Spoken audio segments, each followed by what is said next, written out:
So like we just got done with a acceleration week with a pretty big customer. They actually put it on LinkedIn. So Southern Glazers, we went down there for what we called an acceleration week, which is basically like it's a hackathon, but they're not a big fan of the word hack. So we called it an acceleration week because nobody wants to be hacked. But basically what we did is we brought a bunch of really awesome open source people together with our team and their team, and we basically set their new architecture across the entire stack. We built a proof of concepts and basically built out everything that we're doing. And what was really interesting is that a lot of enterprises, it takes days, weeks, or hours, days, or weeks to be able to get something into an environment where you can actually see it.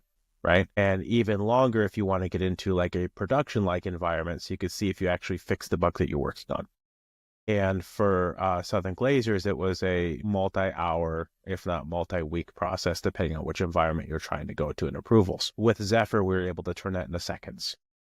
And what's really interesting is that because of how we're composing environments, you can see if your change actually fixed in production without exposing it to other users in production. And I think that's the really big impactful part for them, is that there's a much lower risk in actually testing something and being able to expose it. Yeah, and I was fortunate to attend virtually your acceleration week and see how this looked, in practice here. And I think what really impressed me about what you were showcasing was that these engineers were able to demonstrate bugs and how quickly they were able to mitigate them. And that's something that really, I think, speaks to the enterprise as something that everyone's going to encounter. Like nothing is going to work flawlessly, showing how you're able to approach issues and be able to fix them as quickly as possible. I mean, that's something that is, it made an impression on me for sure.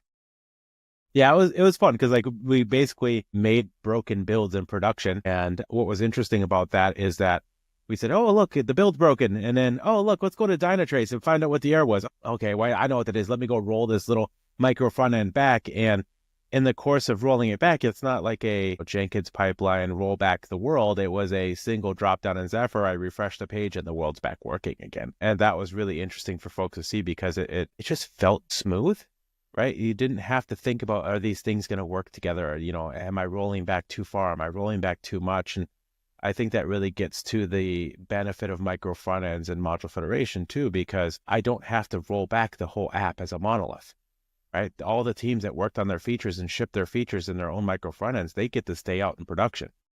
I can just roll back the small broken pieces of my application and be able to take care of the customers, which is really why we're coding at the end of the day, right? We're not coding for fun. Some people are, but like we're not coding for fun. We're coding for the businesses that are employing us and their customers, right?